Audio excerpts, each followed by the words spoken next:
The following episode of The Brink contains discussions of child sexual abuse, which may be distressing or upsetting for some listeners. Resources for support are listed in the episode description. This is going to be a pretty tough one. Yeah. Do you know what I mean? Yeah. So it's more, I've got a funny feeling like, I don't know, I'll probably get right into it, but as long as you're happy to be as open as you can be, that'd be mean. Yeah, 100%, bro. Yep, sweet as. Oh yeah. Awesome, bro. This isn't Sam's first rodeo. No, I guess it isn't, but like, I don't know, but I'm going to delve pretty deep, I reckon. Yeah, well, let's just kick straight into it, shall we, Sam? Yeah, bro. Yeah. Yep, sweet as. Yeah, fucking hell. Okie doke.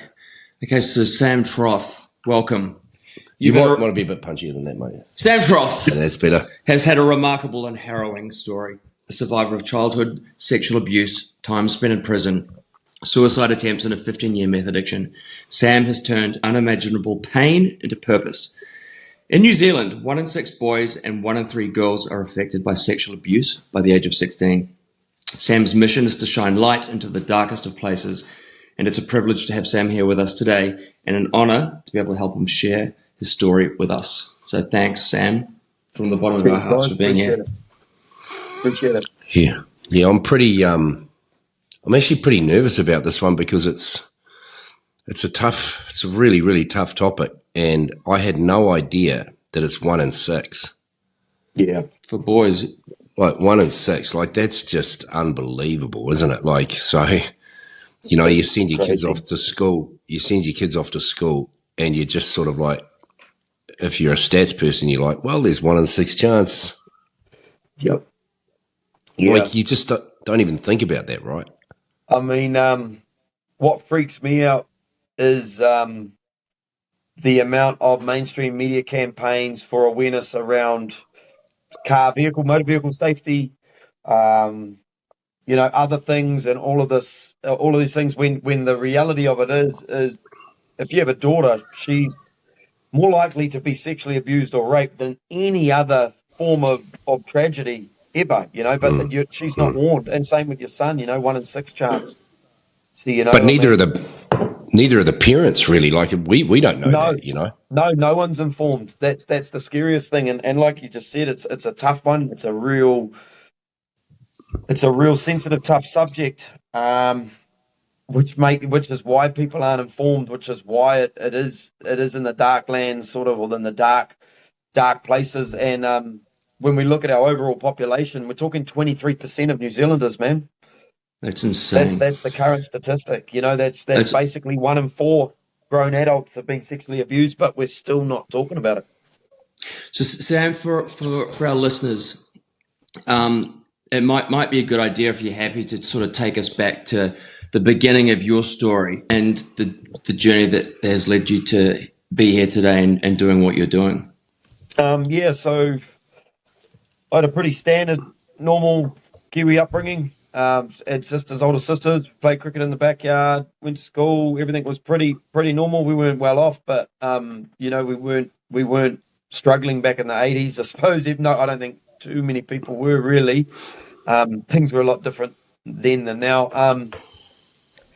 I was about 9 years old, and a work colleague of my father's obviously manipulated his way into our sort of, my father's circle of trust, and then from there manipulated his way into sort of being able to do group activities and invite me along with other work colleagues of dad's, motorbike riding, possum shooting, stuff like that, stuff that boys really like, and sort of gained everyone's trust, and then started doing some fucking horrific shit to me, basically. From the age of 9 to about just over 13, I would spend weekends. We would go water skiing in the summer. We'd go dirt bike riding in the winter. We'd go possum shooting. We'd do lots of, like I say, real cool stuff. But eventually, whenever we would end up alone, or when the opportunity arose, or when he got the other adults, by the end of it, the other adults would just get all blotto. Everyone would be on the piss, we'd be in the middle of the bush in a dock cabin riding dirt bikes, with 5 or 6 other adults, and I'm the only child there, and then everyone would get ripped, and then he would, sort of have his way, basically. And that went on, like I say, for about almost 4 years. Yeah. So, because how do you even like? I mean, I feel awkward about asking questions like this. So when you say have his way, like he made you do things, or like Yeah, you made know, him do things. He did things to me. yeah. Basically, your end result is rape, bro. Oh my god. So sorry. Yeah, I'm so sorry too, bro. So how like because I tell my children, I'm just going to digress. I always tell my children every day, like when I'm changing them or whatever, I always say to them, "Hey, that's their private parts. I say that's Yep. yours only. Yep. Anybody touches you, anybody else wants to touch you down there, your friends or or anything like that, anybody, you say no and you come and Yep. tell me, or you come and tell mum, or you go and tell your teachers. And I don't say it on a daily basis, but like when we're having a muck around or we're having a shower, like it's just sort of, it's not a throwaway, but it is a like, hey, look at me, that's Yep. yours only. You look after Yep. that. Nobody else gets to touch it. And if they do, come and see me.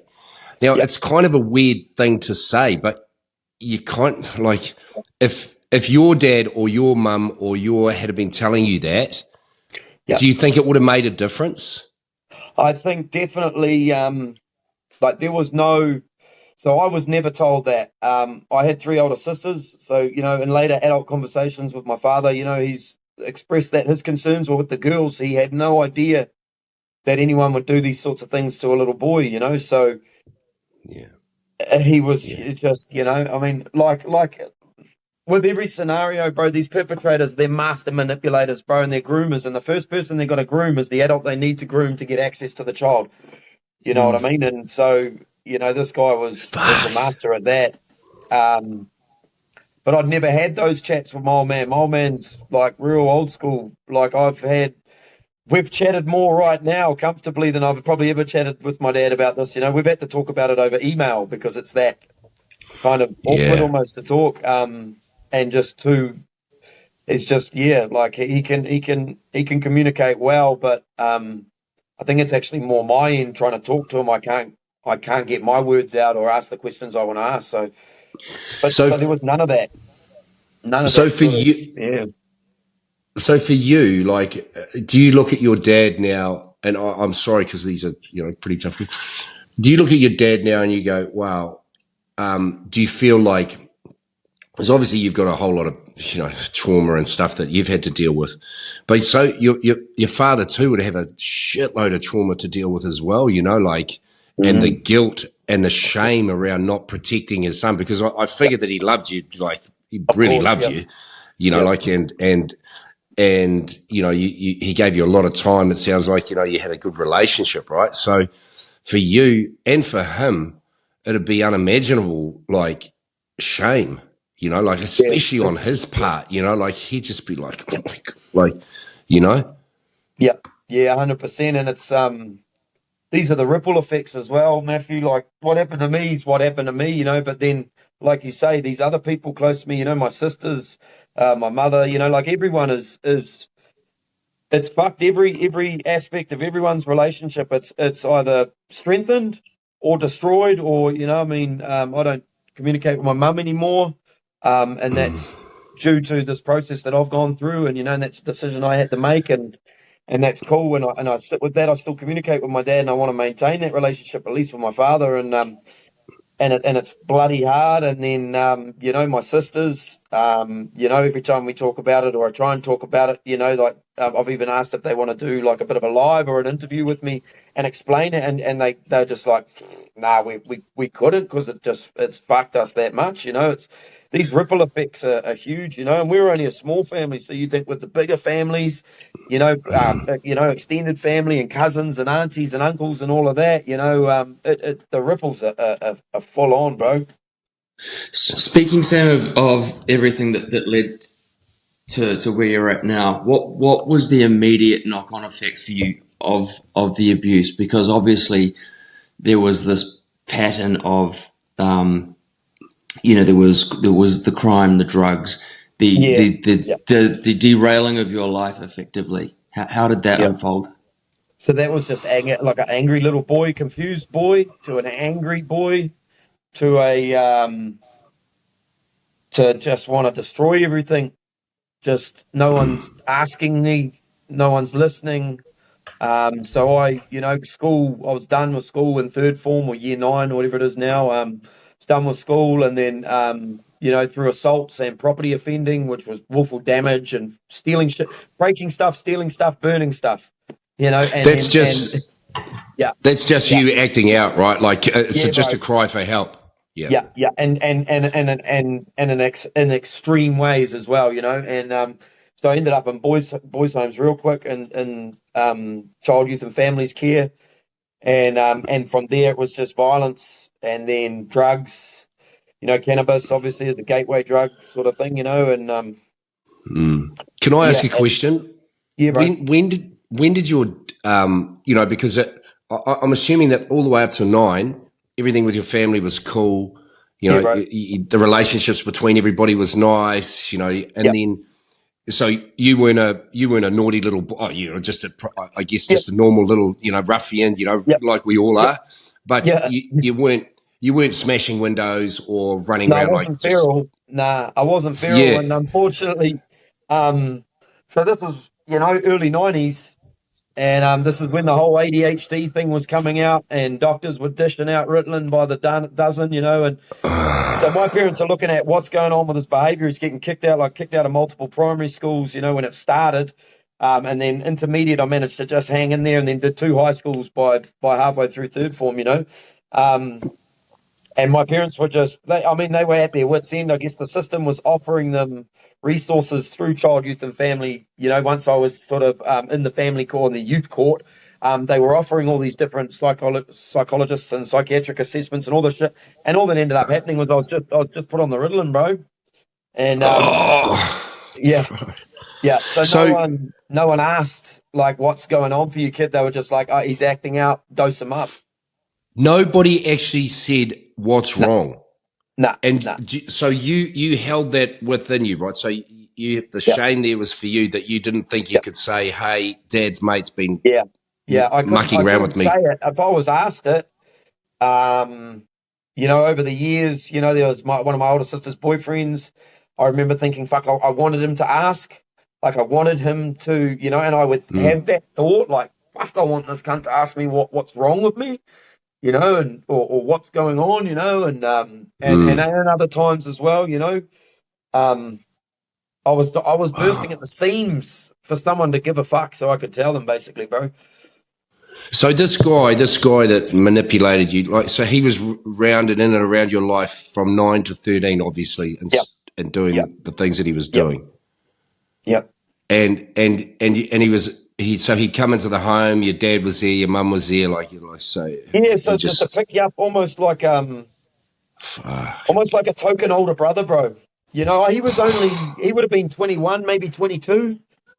So he was an apprentice in Right. engineering. My old man was the foreman in an engineering outfit, and he was an apprentice, one of the apprentices. And there was a few of them, and they all rode dirt bikes, and quite often it was these group activities which would then end up with me singled out, or you know what I mean, or at the start there was lots of group activities, and then as it progressed, he'd gained the trust and all the rest of it. So I'd end up getting dropped off at his place for the weekend by my parents or whatever, and stuff like that. Has he since been brought to justice? Yeah, so not by me.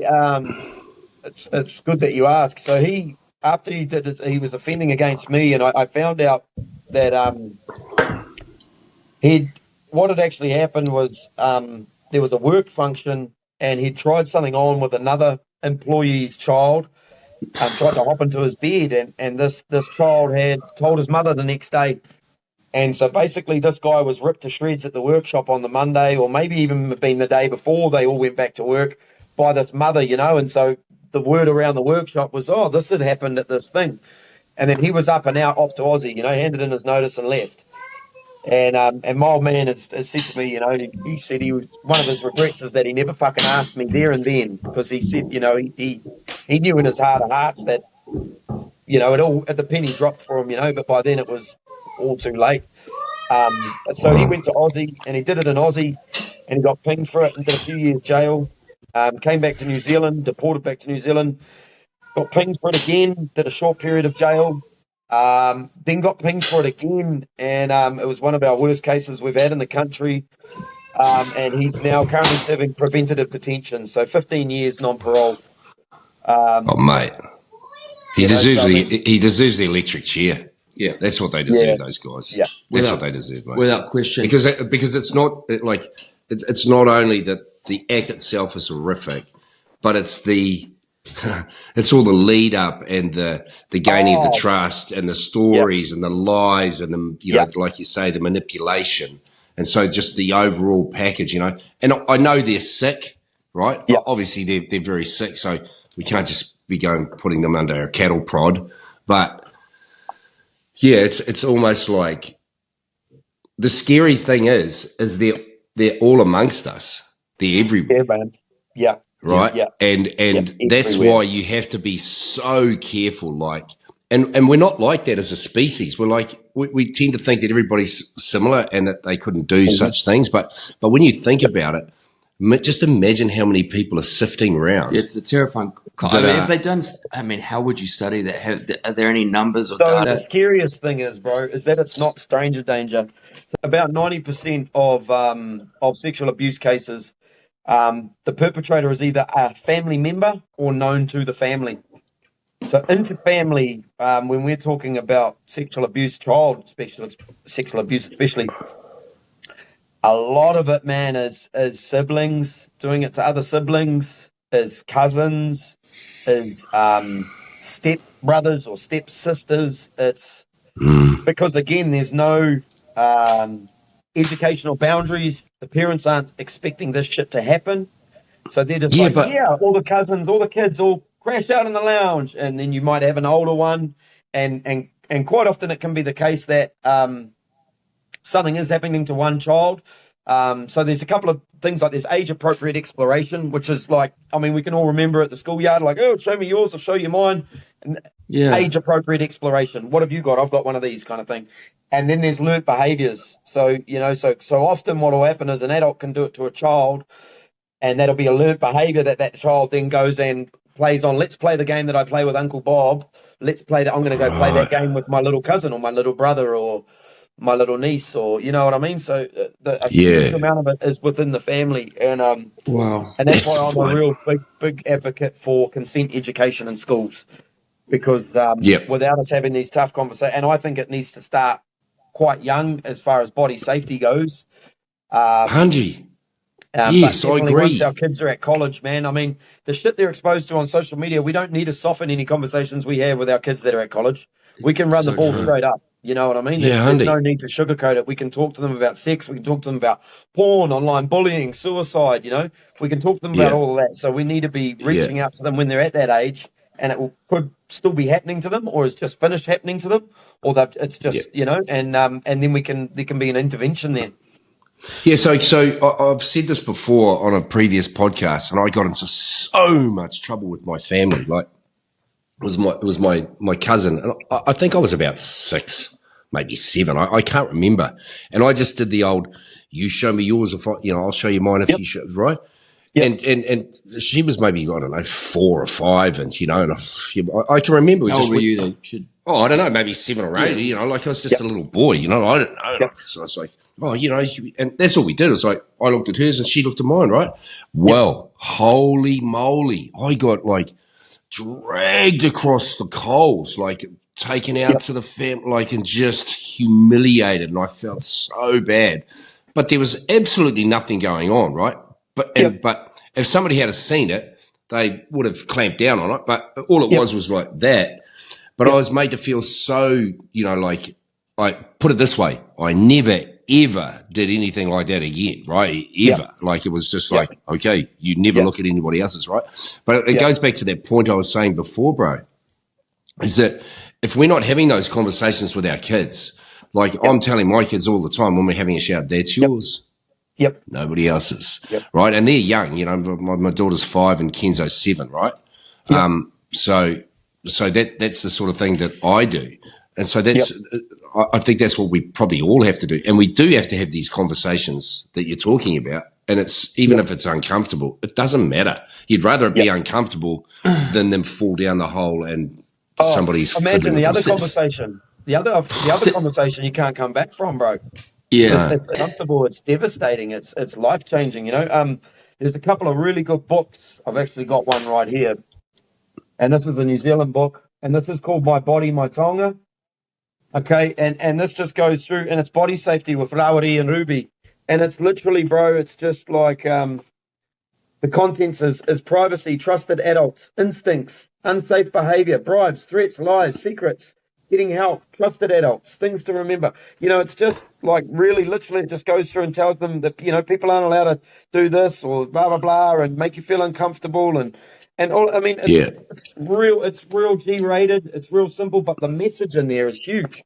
Those sorts of books should be in kindergartens. Those sorts of books. There's another one called Only for Me, which is a rhyming book, which is probably aimed at younger children between about 4 to 6. This is sort of more for your children that could almost read it with you or along with you, sort of 7, 8, 9. And that Only for Me book is fantastic as well because it goes into explaining things like people can't take photos. They're not allowed to show you rude things on the TV. Like just covers everything, bro. That's the kind of literature we need to be showing these children. They need and their kind of knowledge, because another key thing, bro, is using the correct terms for their body. So, boys, if you've got a boy, it's his penis. It's not his wound. It's not his whittle stick. It's not his whatever. It's his penis. Yeah. And why is that?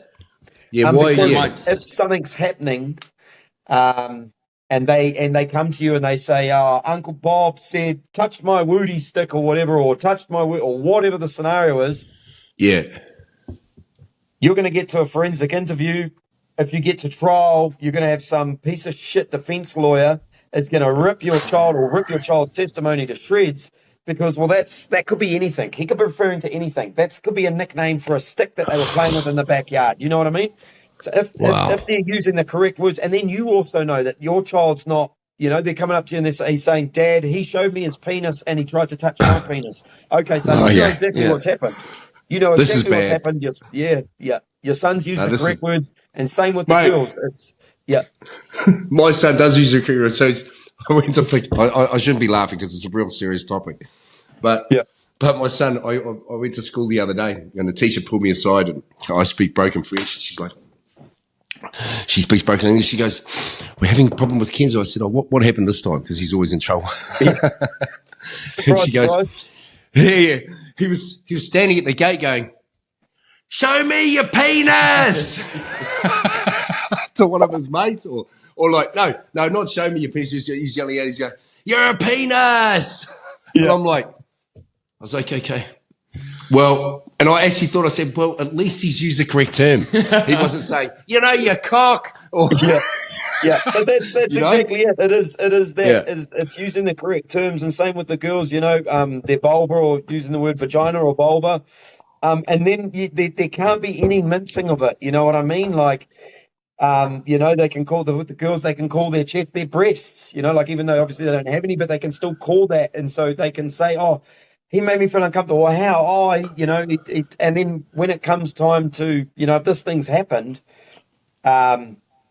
and your child's got to go for a forensic interview with a professional, you know what I mean? And they're going to ask, well, they're not going to ask questions. They're going to get the answers without asking questions, these people, because that's their job, is to not coach a child into giving a statement. They need to get it from them. So if they're not hearing the correct words, then the police might turn around and go, "Look, we haven't got enough case. Look, we're not going to prosecute. It's a waste of time." But even this sort of insight for parents is really, really useful, I imagine. So, like, what are some other red flags that parents should be looking for that they can preemptively stop a predator like that who's already in their circle moving amongst them? Like, what should they be looking for? There's lots, like perhaps like trying to single a child out is a big one. Another big one that I see in a lot of studies is singling a child out. So you might have you say between the two of you, and you've got 4 or 5 kids, and you got old Mike who comes around, or Mary, because females are sexual predators as well. This isn't just a male thing, bro. And this friend of both of yours comes over, but that person always, not like he's got a favorite kid. He really tries to single this child out. He might give that child gifts outside of its birthday, of that child's birthday, or I'll just take little Tom with me to the shop, or Tom's my main man.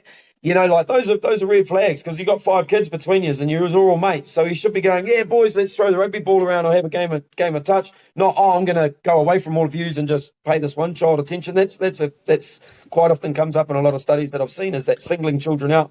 Gifts that the parents can't afford to provide either. I mean, they're looking for vulnerable parents as well to start with. So if they know that you're struggling with this and struggling with that and you know, whatever, they're gonna use that as a point of weakness. I mean, it's really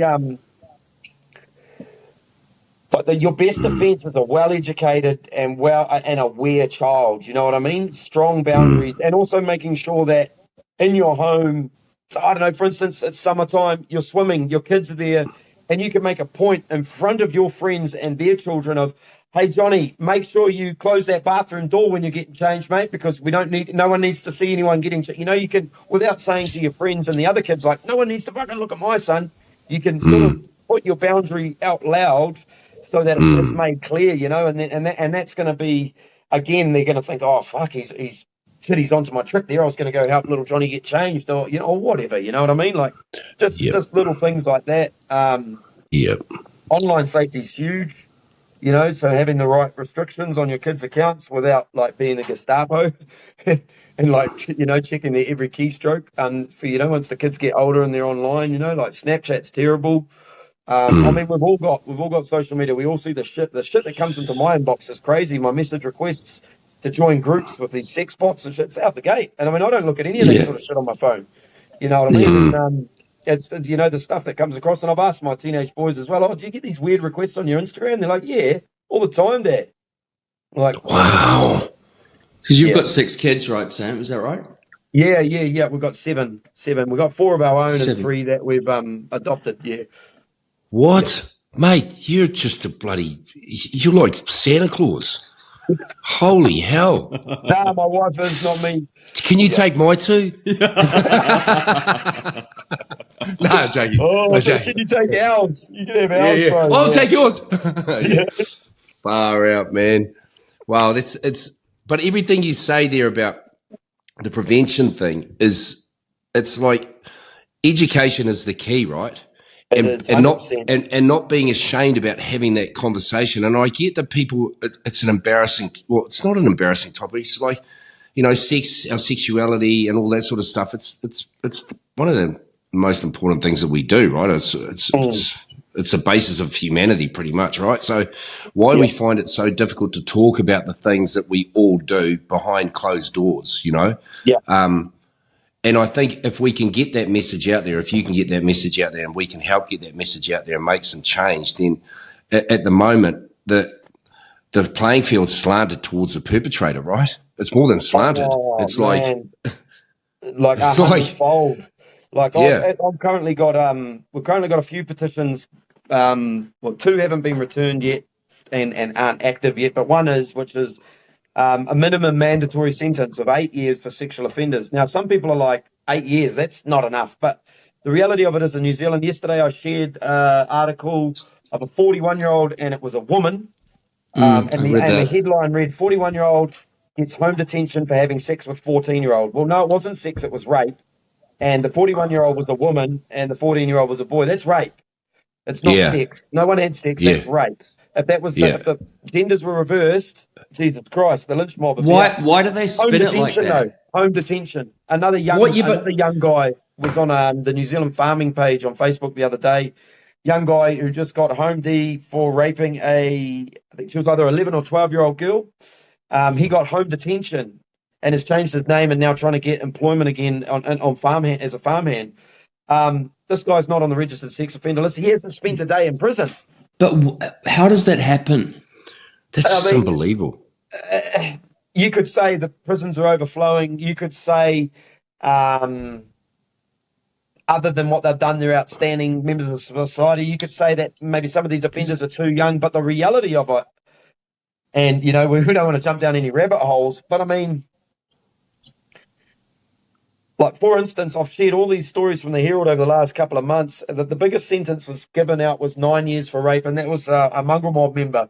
Yet all these other ones are very short, these sort of guys that get name suppression right through, and they're businessmen, or they're this, or they're that, or they're deputy principals. They get a lot lighter sentence because they have a lot of these character references and stuff, which is another thing we're going to be petitioning against, because a good character reference for a pedophile shows that they are really good at being a pedophile because they tricked everyone. Yeah. That's So it. it almost, It's so, you could yeah. it should almost go in against their favour. Oh, you've got 10 people stupid enough to say you're a good person. Sweet. That's another 3 years. You know, Yeah, but I think that's such a good point. It's so Yeah. outdated, right? You know, I get a character reference, and the judge reads all that stuff because in some ways it can, like, it kind of helped. I'll just digress again. Like, I got in trouble running from a cab without paying. And the judge, he sent us down. Like, he just thought we did it, right? And then when he read the character references, you could visibly see him, like, going, shit, I think I've got this wrong, you know, like, because, you know, they weren't just from teachers, they, you know, like, so it was everybody in the community. And you could actually see him visibly go, he got that wrong. But I get it when you've been found guilty, or when you've said you're guilty, because a lot of them actually come up and say, yep, I'm guilty, right? Yep. So they do that. So they do that so they can get a lighter sentence right off the bat because they said they're guilty. Yep. And then they go and get all these character references, and the guy goes, oh, yeah, well, he said he's guilty. He's got these really good character references. Let's give him home D, right? Yep. Well, that's bullshit, because they're just smart. They know they're guilty. They know they're going to go down. So let's take the rap straight away so I get this much time off, right? Yep. And then I'll get all the character references and away I go. Yep. Hey. Yep. Yeah, and they pay the slimy, and I say slimy, but they are. I mean, I know I used quite a few of them back in the day, but these slimy defence lawyers, like, where's your morals at when you go home and throw those keys on the dinner table and ask your children how their day was? Where's your fucking morals at when the food you're about to serve them was paid by a pedophile that abused children their age? You know, where are your morals at, bro? It's the reality of it, isn't it? Yeah, it's money, man. People will do fucking damn near anything. I can't believe it. You know, there was another lady I was talking to, and she was one of the mothers of the victims. And this guy, I shared the post, and then she messaged me and said, thanks for sharing that, you know. And sentencing started off at 7 years, and it got reduced right down to 3.5 or 4 years. Yeah. You know, and so he'll only serve a third of that because they class it as non-violent as well. So he'll be out in 14 months. They class it as non-violent. Wow.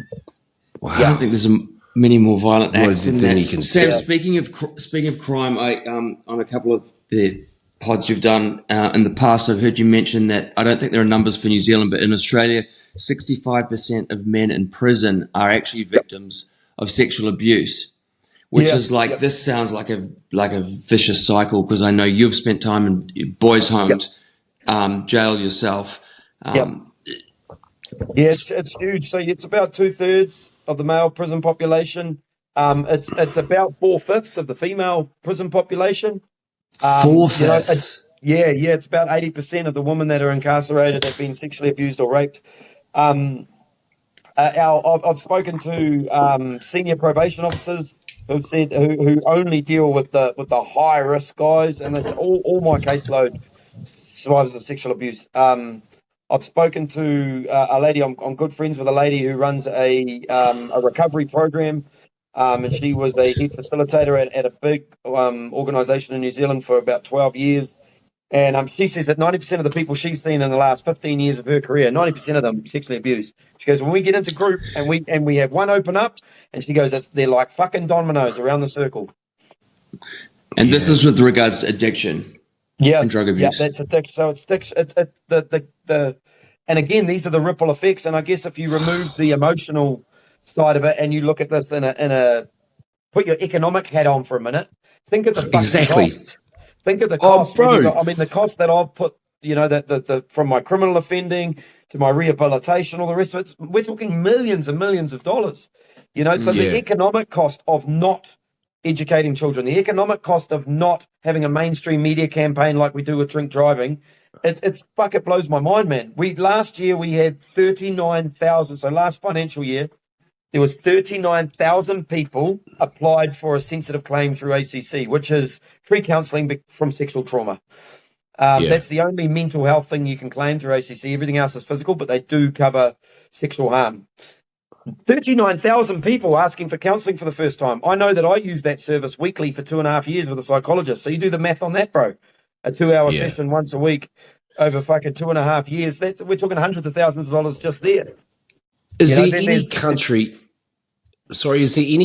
in the world that's doing it differently, that is educating children? And is there a correlation that's educating children and adults and families at an early age, and then seeing the difference, and then what are the prison, what's the prison population? You know, is there a correlation between? Is there a correlation between Switzerland or something like that? They've got it on. I think it's the Swiss. They've got it on. There's a couple of European countries that have got it on lock. It's a fucking good question, bro. There's a couple of countries that have got it on lock.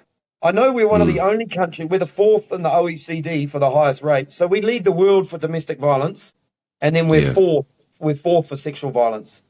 You know. That's why I would imagine that in terms of percentages, population-wise percentages, we'd have a really high percentage of our population that's incarcerated, right? Yep. Compared to, you know, like if you go on a percentage basis. So like, you know, and you can say we've got to do all these studies and we've got to do this and we've got to do that, but it's almost like it's staring you in the face. Like, if we want to get ahead as a country, let's stop providing a playground for these pedophiles and these people that are damaging our children, who then go on to be a horrendous blight on the economic activity of the company of the country. Just everything. It just snowballs, right?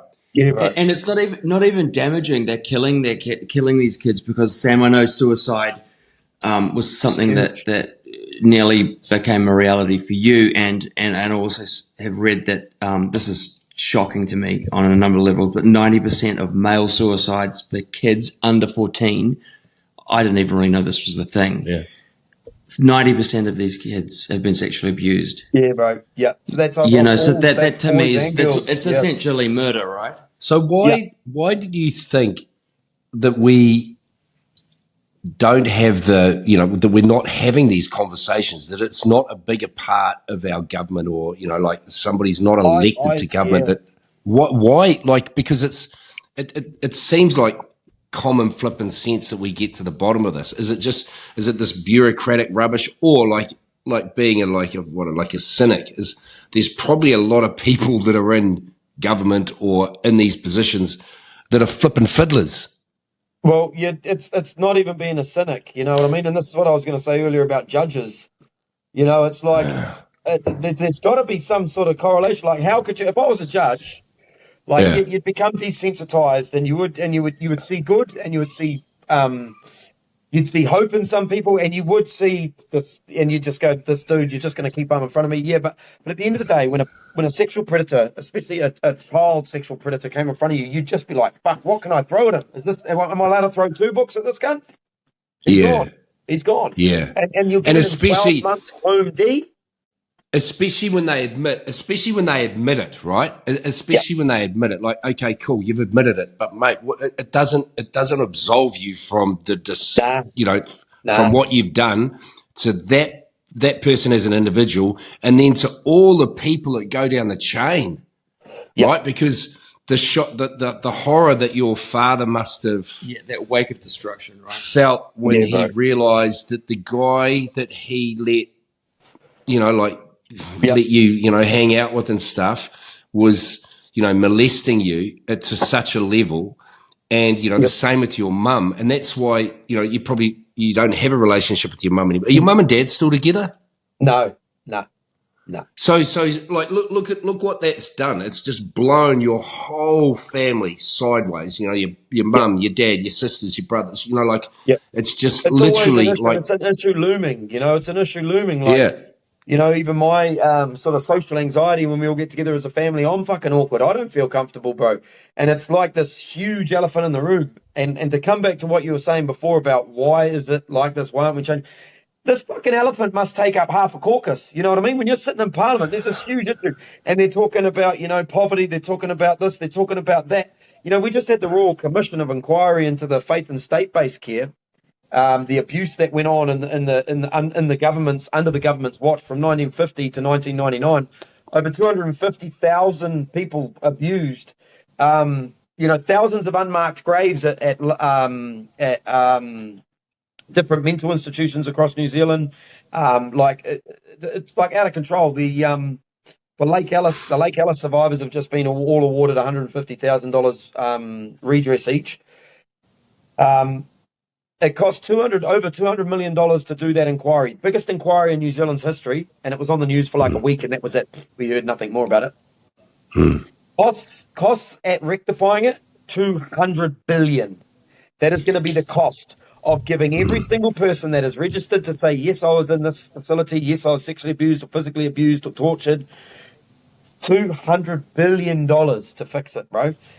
And that's one facility. Well, that's all. No, that's all faith and state based. So that's all your So all that's your everything. mental institutions. Okay. All and all of the churches. So that's the damage done. Because bro, like now that I think about it, those boys' homes are there, because there used to be a boys' home down from my place in Owaraka, right? And they've all closed down now, these boys' homes in that, They're all done. Pretty much, right. It's over. Yep. Now that I think about it, like what a breeding ground for, like teachers or for people that are leaning that, that are pedophiles or whatever. Yep. It's like they just like literally set up a little, hey, designed for it. Here's your little pen of boys that you can just molest, right? And then because they're teachers and society back then were looking at, wow, those guys are so cool. They've sacrificed their lives to, to put the lives of, troubled youngsters who were probably in there in the first place because they're being molested by people at home, right? And then they go into that place, and there would definitely there'd be one, if not two, in every. Well, you look at one of the biggest breeding grounds of all, like the Catholic Church. You know? Yep, exactly. Yeah, it's just, I spoke with a woman. Abhorrent head, bro. She was put into a care home, and her dad was sexually abusing her before she went into this care home. She went off the rails. She went into this care home. Her dad was coming in and visiting her and raping her in the fucking care home. And when she brought it up to the sisters, they slapped her face and told her, "Don't you dare say that about your father." This is only going back. She'd have to be. Yeah. So we'd probably be talking mid-70s, late 70s. Wow. It's such a corrupt institution. Like the whole, So with all of those learnings, all of those lessons, the government, we have these stats. We know that 23% of the population have been sexually abused. We know that happens to 1 in 3 girls by the age 16, 1 in 6 boys by the age 16. We have all these stats, right? The government's the one that fucking spends the money to do the studies to give us these stats and make them public. And then does nothing about it. Yeah. Sam, as a survivor, only you can give us this insight. When you see the article that you put up yesterday, you mentioned just before about the 41-year-old woman who raped a 14-year-old child. How does seeing something like that injustice, how will that make you and your fellow survivors feel when you see things like that? Fucking enraged. I've done a lot of work in the last 4 years, bro. I've still got a lot of work to do, don't get me wrong. But that's the one, it's just like it's fucking frustrating. And what makes it even more frustrating, bro, is I'll see someone, I'll see Chris Luxon doing a post and he's whinging about kids that are ram raiding, or he's whinging about school lunches, or he's whinging about fuck all, or he's at beach hop taking a fucking selfie in his mate's muscle car. And I'm just thinking to myself, bro, you're meant to be captain of the ship. You know all this shit. Fucking do something about it, man. Like, you want to, and tough on crime, or act tough on crime. Look at Tim Jago. He just got convicted of being a pedophile. And he was the president of the ACT party. What? That's what I'm saying. See, these guys infiltrate themselves into society, into the the higher echelons of society, if you can call politics that, I guess you can. But the swamp. That's what they do, right? Yeah. And that's what they do. And we let it happen. Yeah. Because we go about doing our days, and I busy about doing our own little lives at little ants. We run out there, we do our own shit, we come back and ruddy run mates through our house is cool, right? But we actually don't do anything about it. But Sam, what I'd like to ask you is you've clearly chosen to at some point take this trauma and channel it into what you're doing now, which is empowering men, Yep. and other survivors of sexual abuse. How did you go from, the in and out of homes, prison, 15 years of being on meth? Like, what was the tipping point that made you stop, go from being at the mercy of your trauma to empowering yourself? I was an addiction, functioning addiction, and sucking at life, sucking at parenting, sucking at being a partner, sucking at everything basically, but trying to sort of fool myself that everything was okay because, things were better than they used to be, or things are kind of getting better, however you want to put it. But I started trying to stop use, and that's when I had this suicide, this ideation of committing suicide, and this is how I'm going to end it, because so my worst sort of what I still suffer from is night terrors. So I'll have flashbacks or night terrors or nightmares, whatever you want to call them, and these are visions in my sleep. These are dreams, and it'll either be me watching it happening to me, or sometimes it's him coming after my kids, and I can't fucking get to the door, and just it's horrible shit, and when I was on the drugs and when I come off the drugs, they were really bad. And so anyway, I thought the only way out was suicide, and I've been with my partner for 19 years now, and she knows everything anyway, so I sat her down and I said, I'm done. And we're sleeping in the same bed, bro. She's waking up and the sheets are covered in sweat and I'm screaming on the fucking floor or whatever's happening, And I said, I'm tapping out. I'm done. I literally can't do this anymore. I'm never going to come right, blah, blah. And she just said, just talk to someone, give it a nudge, try and heal. And she just asked me she said, look, because I planned it all out. I was ready to go, bro. I knew the spot. I knew how I was going to do it. I Googled shit. I'd suss stuff out, bro. I was, it had gone from thoughts to, I was at the action stage. The plan was created, bro, and I was basically telling her so that she was prepared for it. And she just said, can you try and get some help? Can you just give it a nudge? Can you talk to someone? And she found me. We already knew some resources, and we reached out. We re-engaged with ACC and got me a psychologist, and started the process of trying to fix me. How old were you then? How old? That's only 2019, bro. And how old are you now? Sort of 5-6 years ago. I'm 42 in another month. Wow. So from 13, quite early for most male survivors, bro. They hold on to this shit into their 60s or till they're dead. Really? So from 13, that's when it stopped with this dude. Yep. And he was the only guy. He was the only dude. There's okay. So, and you never told anybody about that. Nothing. Nah. So I told my best mate. When we were about 14, maybe 15. Told my best mate. I told another good mate probably when I was about 16, and then I was serving some prison time. And it was real weird, man. This chaplain dude, he come and seen me, and he says to me, what was his name? Shorts. It was his nickname. Shorts was his name. And he says, look, my name's Shorts, mate. I'm the chaplain, and you look like a young fella that needs a chat. So if you ever want to chat, come and chat with me, And I was, yeah, fucking whatever. And that was all good. And then he come back to our unit maybe a month later or something, and he put down, and they said, Troth, chaplain visit, and I said, I don't fucking put down to see the chaplain. They said, no, you're on to see the chaplain, fucking let's go, chaplain visit. So I went and seen him, and then I sat down with him, and I can't remember how it went, bro, but it was almost, he coaxed it out of me. He could see it, and I told him, and he just said to me, look, man, you need to get this shit off your fucking chest, or you're going to spend the rest of your life in this place. So when I got out, I told my sister first, and that was pretty horrific. What happened? What do you mean it was horrific? What do you mean by that? Yeah, just we're both on the floor, just in tears. Just, I was tried to say what I wanted to say, and then she was just screaming and howling, and like basically telling her someone's dead, more or less. Is that because like the the shame for her that she did? Because was she older? Was she an older sister? Or Yeah, younger she was sister? older. No, I think it was the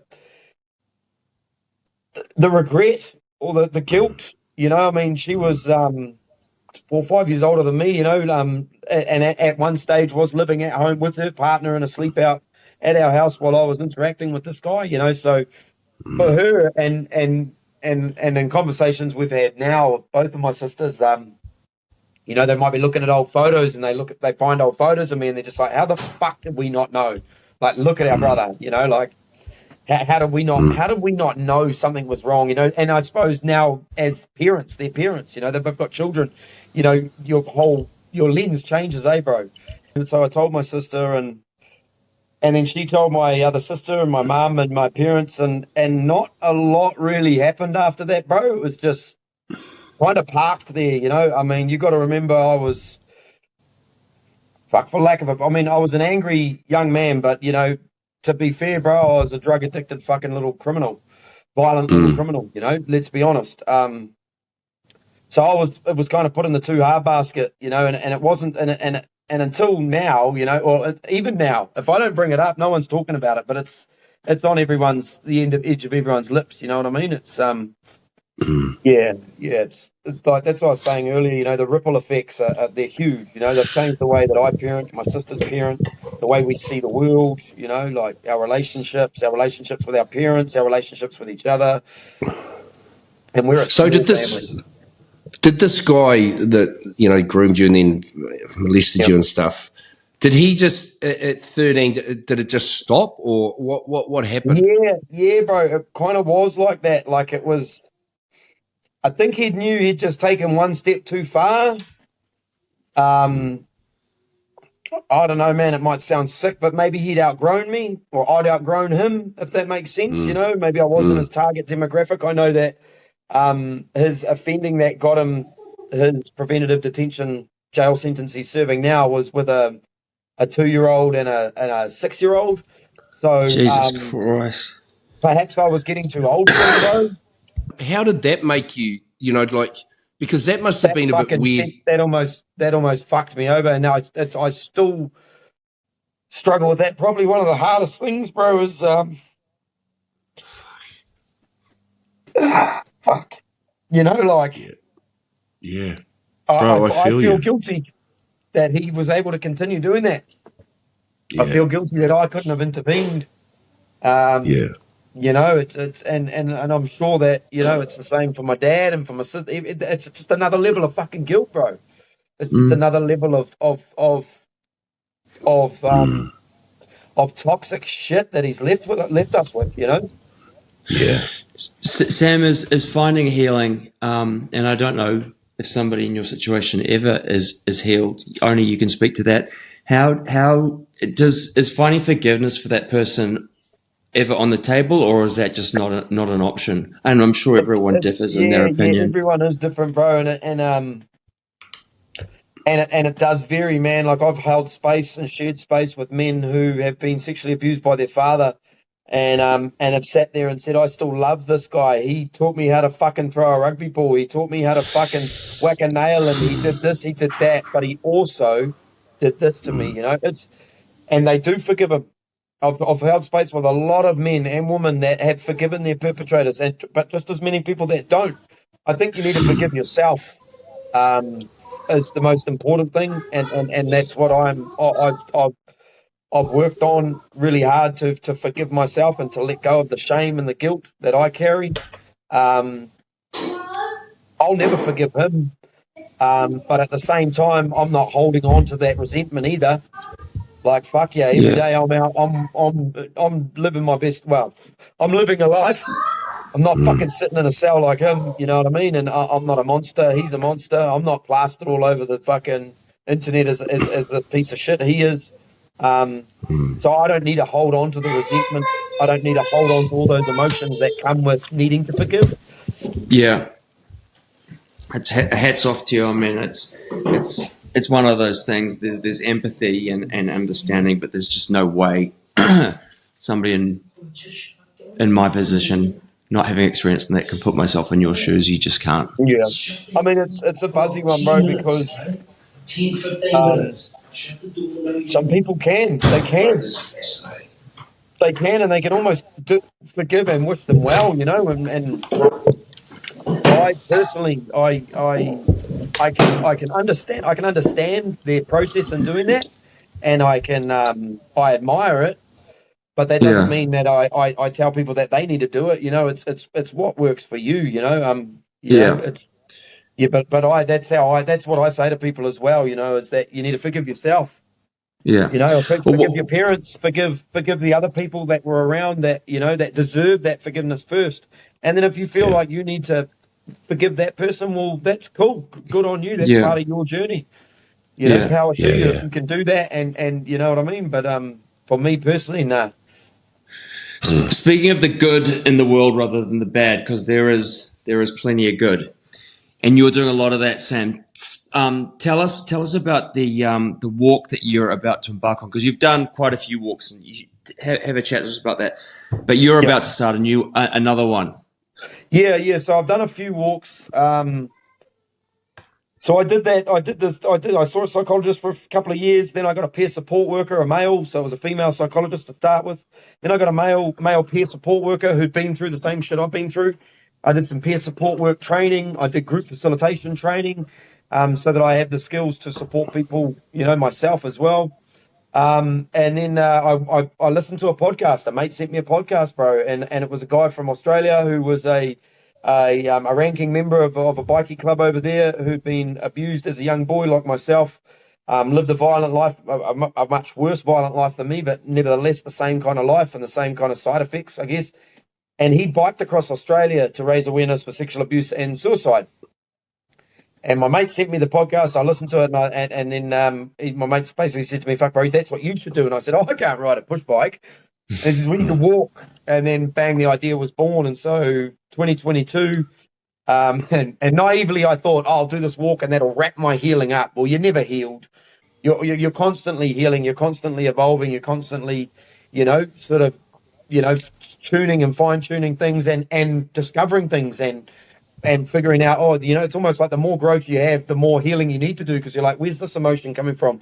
Why do I feel like this? Why did I react like this? And you're trying to unpack yourself all the time. But so I thought this walk was going to fix me, and my sister suggested to me to create a social media page and do it out loud and inspire some others. So I did that. So in 2022, I walked from Bluff to Cape Reinga. So I walked the entire 2,280 kilometres, walked New Zealand, up State Highway 1. Had to skip out the motorway and walked from Tauranga to Bombay instead of Hamilton to Auckland, and then I started again in Kumu to make up the kilometres. Yeah. Did that, and I was just overwhelmed with the response, bro. Like the amount of people reaching out to me on social media, wives, partners, men, just and I was just sort of like almost felt like I had a purpose, or I could put a purpose or a meaning to my shit that had happened. It wasn't just some shit that happened. I was like, well, fuck, I can flip this now.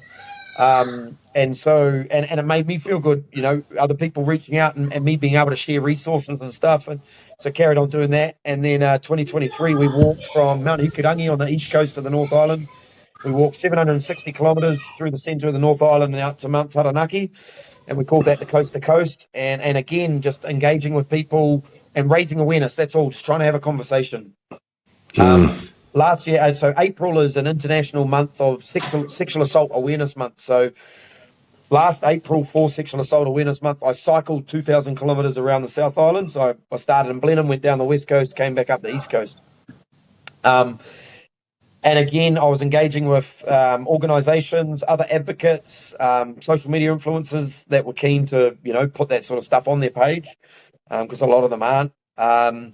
And just doing the do basically. And then so this month, actually on Tuesday, we'll be at the top. Well, tomorrow we travel to the top of the North Island to Cape Reinga, and we're going to a campground just shy of there. It's about 4 k's from the top. We'll spend until Tuesday morning there, and then we will get dropped off at the lighthouse, and we'll start walking to Parliament. And it's going to take us 30 days to walk to Parliament, doing 50 kilometres a day. And we'll walk 4 days and rest a day. And so by the 30th of April, we'll be at Parliament. I've got a petition online at the moment requesting stronger sentencing with a minimum mandatory sentence of 8 years. We've got 2 more petitions that are almost live, which is to remove character references, and the other one is to create name suppression at the victim or survivor's request only. So yeah, we're running those petitions, encouraging other people to walk with us. I've been given some copies of this book, My Body, My Tonga, and I'm going to try and give that to a few key people so that they can use their platforms to encourage parents. It's only a $22 book, but it could literally save you from a lifetime of trauma. What we'll do, Sam, and I'll get your help on this, is we'll get all of these links because we want people to be able to get access to the resources, as many as they can, and also help in any way that they can, if that means signing the petition, getting behind you and doing anything like that. So we'll get those links. Also, it would be worth mentioning everyone should have a look at Sam's Insta and YouTube pages, which are great, and you can follow his journey. And they're both called The Road to Healing Aotearoa. Is that right? Yep. So we're on Instagram, we're on Facebook. We've got a YouTube channel that we're not very active on. We've got a website, and we've also got a TikTok, but we're not very active on the TikTok either. But you just punch that, The Road to Healing Aotearoa, and all of our stuff will pop up. Mate, you get flipping fit. Yeah, well, it's 1,080K. You do. You get sore and skinny. I was going to say, there's fuck all to me as it is, but you lose some weight and you get some sore feet. But it's cool. On your knees. Oh, bro, like I'd love to do that, mate. It'd just be flipping awesome. But I could not imagine getting up the next day. I reckon I could do the first 50. Mona, I tell you what, you would not want them on your hike. But bro, like honestly, mate, like you're an inspiration, Sam. Like like the shit that you have been through in your life, and just from 9 to 13, those are really formative years of a young boy's life, right? Like I got my son, like full time when he was, like sort of 12, 13, and I just know how vulnerable he was, and just how lucky he was to have a man in his life that was, that was a decent person that put him first, that, and then to flip the switch on that, and to be looking at your mum and dad, and then knowing that them having no clue what's going on, your family having no clue what's going on, and you having to deal with that stuff. It's just amazing how anybody does flip and survive it. Yeah. Because it is so exactly, and we don't even hear about it. We don't even hear about it. That, like, it's not talked about. It's not reported. It's almost like it's just shuffled under, and it's too hard to talk about. And it clearly is too hard to talk about it, because it's happening to pretty much everybody. 1 in 6 or 1 in 3 girls, 1 in 6 guys and 1 in 3 girls. And we wonder why society's, we have all these mental health issues, and that we can't afford to pay anything anymore. And, it's just, we can't afford to pay for shit. We can, nobody can afford to live. The government can't afford to pay for shit. We're all going into debt. It's just a flipping, it's a disaster. It's a nightmare, man. It is. And what kind of at times it fucks me off, but most of the time it just disappoints me, is that we have these big advocates and these big names, these celebrities even, and they'll jump on a bandwagon for a couple of minutes and then they'll jump off. Or, we've even had a newly appointed Minister of Mental Health. I was at a Q&A with him in Tauranga, Matt Dowsey or whatever you say his name. He was unaware of the sexual abuse statistics, and I schooled him up in about a 10-minute, almost a verbal attack on him, basically, but it was in a safe space, so he had to cop it. And I was nice, I was being polite, but I was shocked. I said, bro, this is the leading cause. We've got a mental health crisis right now, and he didn't know about it. Sexual abuse statistics are so fucking high. Why do you think these children are killing themselves? Why do you think these men are killing themselves? It's not direct causation, right? Yeah. You can't ignore it. There's a huge link there that you guys are you can see it, and you're refusing to do anything about it. It's if you've got any common sense, it's there in black and white. So why can't we as a society just go, hey, we need to fix this? When you look at breast cancer, so breast cancer, I think it's 1 in 5 women or 1 in 4 women. It's very close to the sexual abuse stats. Now, we have a breast cancer awareness. We do the pink ribbon and all of that once a year. Your daughter's got more chance of being raped or sexually abused by the age of 16 than getting breast cancer. Yeah. We have what's the blue thing for prostate cancer? That's 1 in 8 men by the age of 50 or something like that. Not 1 in 6 by the age of 16, bro. Yet we don't have a national day for it. We don't have we don't have a mainstream awareness campaign where the people on the news that night are wearing their little blue thing or their daffodil or whatever that might be. We don't have it. But yet it's bigger than all of those things. And I think the only way to have any chance of stopping it, it comes down to educating the child, right? Yep. The parents, and it's not the teachers. It's got to come from home. It's got to come from home, and the teachers obviously, but it starts at home, right? But nobody's told me. Nobody told me to talk to my kids about this stuff. No, it's just like it's just intuit in me or common sense. It's like because you know that there's weirdos out there, right? I didn't know that it was 1 in 6 and 1 in 3. Like I had no idea. Like that's just insane, right? So the numbers are just they're out the gate off the charts. This will blow you away, bro. So when you do the math on that 1 in 3 and 1 in 6 by the age of 16, so you take I think it was the 2018 population from the census I used, and I got the amount of boys and girls in that age bracket, and then I divided it by 16 to figure out how many of those children would have had to happen in a year each year. Then I divided that by the months, by the days, by the hours, and it's a boy every hour. It's actually more than that, but I've rounded it down because sooner or later some mathematician's going to fucking punch these numbers and he's going to say, "Oh, actually, you're 1.6 out." So it's more than, but it works out to be more than 1 boy an hour, and it works out to be more than 2 girls an hour. So it's 24 girls a day, and it's 12 boys a day. That's in the period of 30 days. That's 1,080 children in 30 days, and that's the first time. That's not. That's the first time. Yeah. That's the rate it has to be happening to get to that amount, to get to that 1 in 6 by 16. That's the rate.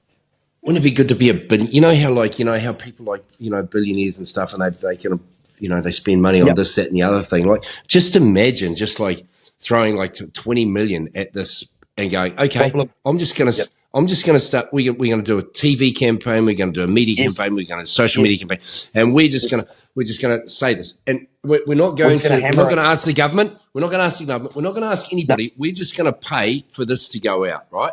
Yeah, and then just imagine to be able to sit back and watch what happened over a period of time, and because I like the correlation between, we were talking about it before, it's there, it's plainly obvious, right? And just the kickback for the country and the cost benefit for the country would be unbelievable, right? Be huge. So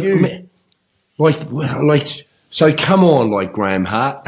Are there ways? Come on, who are these? Like, all you dudes that have got shitloads of money, like I'll throw in $100. I was going to say 100,000. That's it. Yeah, that's it. But that's why I do what I'm doing. Like I don't get any money from any. People always say to me, "Bro, have you got any funding? Have you tapped into any community grants?" And I'm like, no. Yeah. Like I don't have the time to sit there and send emails and go to meetings and set up fucking. Yeah. I'm better off to self-fund it. Like we set up a Give a Little every time we do it. We'll raise a couple of grand through the Give a Little, and I'll probably end up spending anywhere between $6 to $8 grand of my own money. Yeah. And what does the money? What does that money go towards? Because we have to put a link to that too, to the current Give a Little. It's literally, bro. It's fuel. It's food. It's accommodation. Yeah. So we're emailing ahead at the moment. I've got a 4-wheel drive, a Land Cruiser. It's got all the awning tents. It's got a fridge in it. It's got everything. So you can self-contain. It's got a shower and everything. And I've spent the last 6 months chipping away at doing it up for this and for family camping, but with this mainly in mind. There's still diesel, bro. We've still got to feed ourselves. There's 3 of us in the team. We've still got to go to a campground every night and park up, bro. And maybe every fourth night when we're having a rest day the following day, it would be quite nice to just have a little cabin. Doesn't need to be anything flash.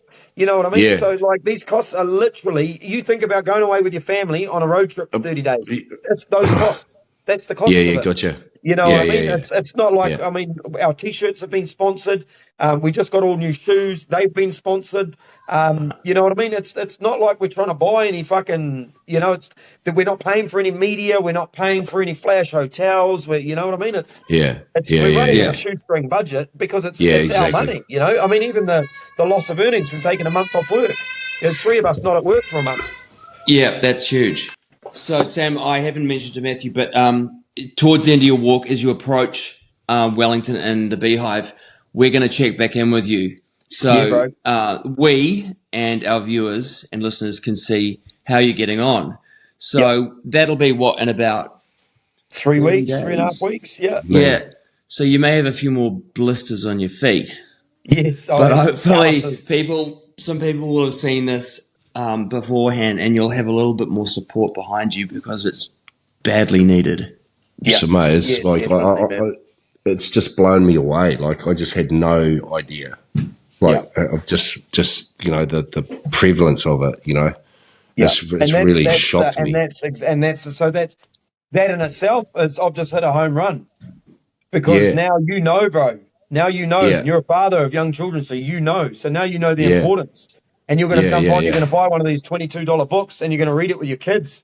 You know what I mean? Totally. And then you've damn near done everything you can. You know what I mean? And so that means that your children are you know, the statistics, the likelihood is just dropped dramatically for them. And that's the whole purpose, and that's only, of it, bro.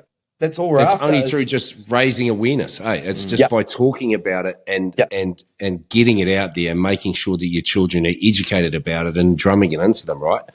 And that's what we should be doing. The ROI is priceless, right? Isn't it? Jesus. It's just we're just. It's all of this, man, you know, and because the reaction I get's the same as well, as people are like, hey, are you serious? Like, I've had people question me, like, I'll do a post. In the past, I've done posts, and then I've had someone jump in the comments, you're full of shit. Where'd you pull those stats out of the air? And then I'll just give them a couple of links and fire those back in the comments, and all of a sudden they've gone quiet now because there it is on the government websites like Google. That's where I've got the stats from, you know? Do your own research. This isn't made up, you know? I mean, in Australia, it's even worse. It's 28.5% of the Australian population, and it's 1 in 5 boys and 1 in 3 girls. But, you know, it's like, that's massive in itself, but you keep saying it's the ripple effect. Like, the ongoing effect of, like, the families, man, like the mums I speak to, and because it's quite strange because I would have expected to have a more male-based following, but I'm about 2/3 female followers, and we've got about 5,500 or so on Instagram and about 10 or almost 11,000 on Facebook. 2/3 of them females, and like the amount of them that are just like they're just completely unaware. They're just blown away by the sheer. You know, like they're just like, what the, you know? And then also the amount of them that share with me that are survivors or that are supporting their child through it. I'm having I've got a couple of women that I'm chatting with at the moment, and I won't say much more than they have currently just come back out of fucking hell and they're heading back in there. The stories are just horrific. There's no fucking justice. Their families are torn to fucking shreds. I'd hate to think what it's going to be like for these women on Christmas, because it's like their whole lives are just turned upside down, you know. And it's like it's the same old fucking story, bro. Like, yep, there was one perpetrator and one victim, but then there's the ripples just keep going out and out and out, you know. Yeah. Right.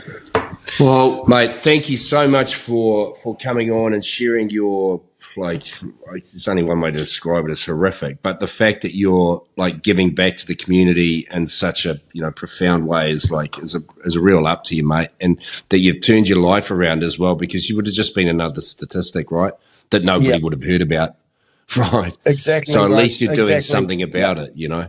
Yeah, and really. Thank you, bro. I appreciate that, and I appreciate it's so it's so easy to throw around words like humbling, but this has been really humbling. And when you think about my life is tough, and I've got this issue and that issue, mate. Like, if I put myself in your shoes, like, I just can't even imagine it, right? So, Mate, I'll be watching thanks, closely as you walk around down the island. We'll see you in about Yeah, 3 weeks around the beehive. Yeah, it'd be awesome. yeah, bro. Yeah. Hopefully not on crutches. Yeah. You're a beautiful human being, Sam Troth. Hey, all the best, Sam. We love you, mate. Thank you very Cheers, much, bro. guys. Thanks I really for coming appreciate on. it, man. Oh, it's a true privilege. Thank you, Thank bro. you, mate. All the best.